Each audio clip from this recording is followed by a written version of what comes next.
Thank you very much for taking this time to come and join us. A warm welcome to you all and welcome to this session entitled Social Transformation and Experience of Internet over Shutouts, Experiences in Africa and Timbuktu. The co-organizers for this session are research advisors and experts. Microphone is way too good. Okay. The co-organizers for this session are research advisors and experts Europe, RAACC, ICC Trust Fund for Victims, Tangaza University College in Kenya, and the All Africa Conference of Churches.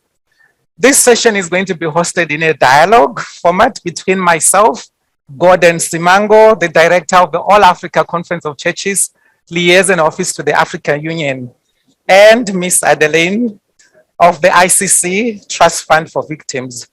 We will share our experiences, and if time allows, towards the end, we would make time maybe for one or two comments just to hear from you as well.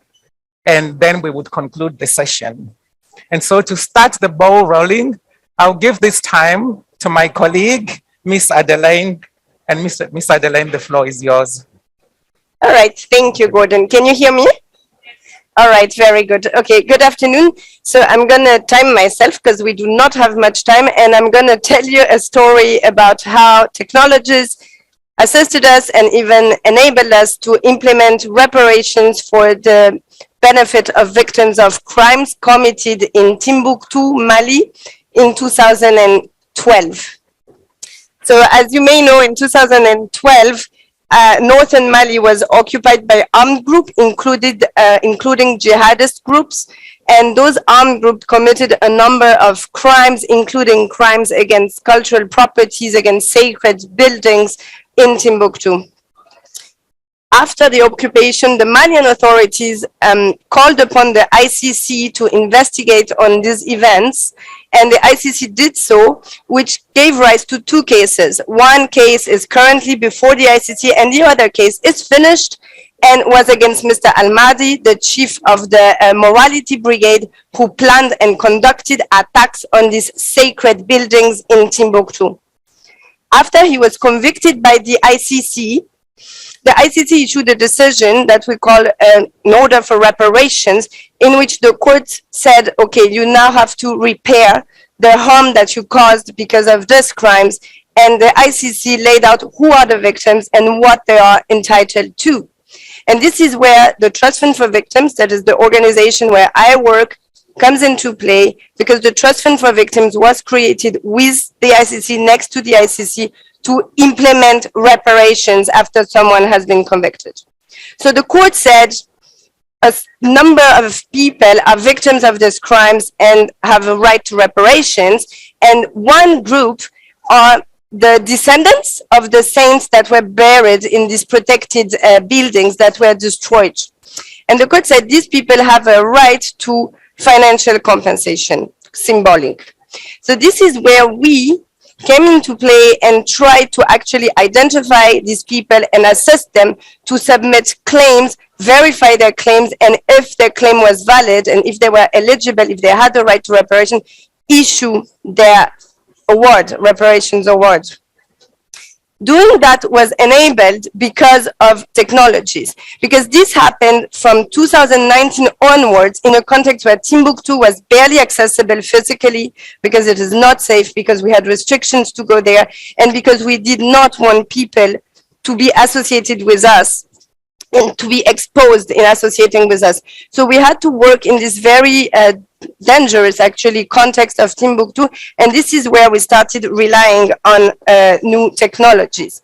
You have to understand that in Timbuktu, like, new technologies are very present. That is, everyone has a smartphone, everyone has WhatsApp, everyone does WhatsApp. However, jihadists keep on attacking antennas in the desert, and they do shut down the network a lot of times. So this work was enabled by new technology, but there were loads of challenges, because there were at times like no network, no internet network, no phone network for like long period of time, or extremely unstable network. I'll just give you a snapshot of what we did in like 3 minutes, and then I will unfortunately have to hand over the floor already to my colleague who also has a nice story to share, but if you're interested, then you can always approach me at the end. So the way we proceeded is that we had to identify who are these descendants of the saints buried in the protected buildings in Timbuktu. And once we had found them, help them make a claim and verify this claim. To do that, we first physically met people, etc., and penetrated slowly the community of Timbuktu, meeting religious leaders, meeting community leaders, etc. And then we figured out if we have to go to Timbuktu and interview ourselves, all the people, to help them make these claims, this will take years because we have very little access. We did that. So we set up a system whereby people could fill out claims in papers and then submit them to the court in The Hague via WhatsApp. And this was great because, first of all, it's super fast. It's super safe because you can destroy, burn the physical copy and no one will ever find it right after you have sent your pictures. And then as soon as the person, that is me, for instance, acknowledges receipt of the message of your claim, actually, you can actually delete it from WhatsApp. So this was also found to be an extremely safe way of engaging with affected community in a safe and discreet ways for them. That was the first part of our work, and where we relied a lot on these technologies. Then COVID hit, then we scaled up again, and we actually started training people, training intermediaries in different towns in Mali via new technologies, because we really could not move anymore at all.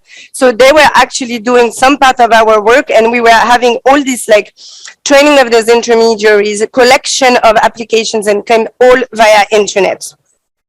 The second part of our work, okay, I'm 6 minutes down, so 1 minute.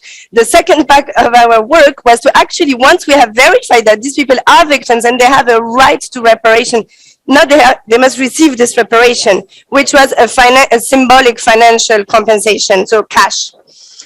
This problem of discretion, this problem of making it possible while we cannot go to Timbuktu and walk around and distribute money, were even more present when it came to actually giving money. So this we proceeded entirely by way of phone transfer. So there was not a single piece of franc that was handed, physical franc that was handed over. Everything was conducted via phone. So we would call the people, tell them, okay, you remember you submitted a claim. This claim was successful. You have a right to reparation, and this is how you will receive it. We would verify the identity of the person over the phone, and then we would issue the reparation via money transfer, which is extremely common in all of Africa.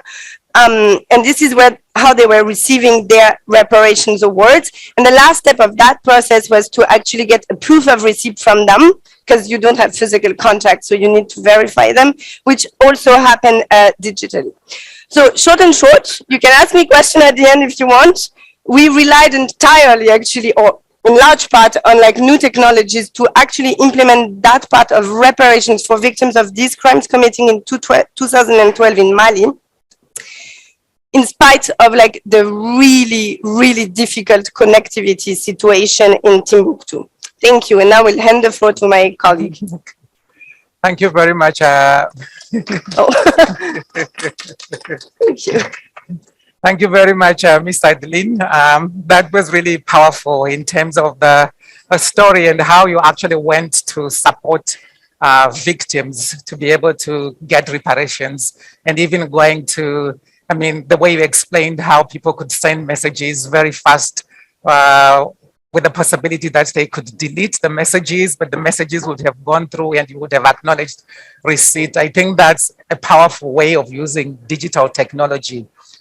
I will take a slight shift from the way you have explained in terms of the work on the ground, because for us at the All Africa Conference of Churches, we work more at policy level. So our role and much of our work, what we try to do is to engage with multilateral institutions in Africa, for example, the African Union, on issues around human rights, but also around digital technology. So the context in Africa is that Africa is a young population. I think in recent times, demographic changes associated with rapidly expanding populations have exerted demand occasioned by the so-called youth bulge. So over 60% of our population is young people. And young people, by the definition of the Youth Charter of the African Union, is 35 years and below. When we're really looking at the whole issue of the youth bulge, this continues to stretch the capacities of some governments to the limit, especially with regards to youth employment. The youth bulge should represent a major structural asset by which young people are able to bring their energies and skills to the building of the continent. Rather than this anticipated demographic dividend, however, population growth is instead manifesting as a source of volatility on the continent, with many young people unable to access opportunities to create and sustain livelihoods within their nations. So what actually happened is that a consequence of social challenges I have outlined, have a tendency for citizens to feel relegated to the periphery of democratic processes, except where their votes are being solicited by the political elites. What I'm trying to say is that for us working at policy level, we try to say that digitalization and the digital technology can be used to the advantage of the democratization processes on the continent by engaging young people. Like I explained, that the youth bulge in the continent basically means, and when we look at internet and use of social media, it's very prevalent amongst that group. So for us, it's just turning the coin and really say, this is where young people are. And this is the technologies that young people are using. If we would like to harness the knowledge, the skills, the experiences of young people to contribute towards democratic processes in Africa, technology is one thing on which we can hook on to the young people, because they are tech savvies by their own right. So moving from minimizing to maximizing the need to use internet technology by the young people, as opposed to say, if we open the internet and if we open the space, then young people are going to be working against us. We really think that that is a mist. If we can turn and shift, if we can shift the coin and really say, how can we draw from the advantage that Africa has from its population? And like I said, Africa is young in the sense that it actually has many young people. We actually see young people with innovation, using technology even to create jobs, but also we really see the possibility of young people's participation and their contribution to the democratization processes in the African continent, especially in many, many countries. And we're talking and lobbying to the African Union to say, this is the space, because what we actually see, even what we saw during COVID lockdowns, is that internet gets shut down because they really think that sometimes young people can easily mobilize, they can send messages and whatever. And this is for them something that can send a message that maybe the government isn't doing right. But we actually see an opportunity of, if the government was able to study and allow democratization processes, participation through young people, and the use of the internet would be a very good thing for the country. I think we also have seen in times when, or in those countries that will be going through, or maybe a year before the elections, that we actually see sometimes a process where bills or laws or acts of parliament are passed actually to restrict maybe the use of the internet by young people during the elections period. So basically what we are saying is that we need to flip the coin. We are also working on anti-hate speech, basically because we are a faith-based organization. We know anti-hate speech does not only manifest itself out there. We also know of religious communities that have been involved in anti-hate speech. So we're also trying to form inter-religious dialogue committees at national level, but also at regional and at the continental level, where at the present moment, we are also lobbying for the African Union institutions such as regional economic communities to have interfaith dialogue forums where they can engage with faith communities on issues of anti-hate speech. And we think that is very, very important. Those are some of the things that we are doing as the All Africa Conference of Churches, and I can safely stop there. Maybe we can give a minute or maybe 30 seconds to maybe one or two people that might want to say something before we conclude.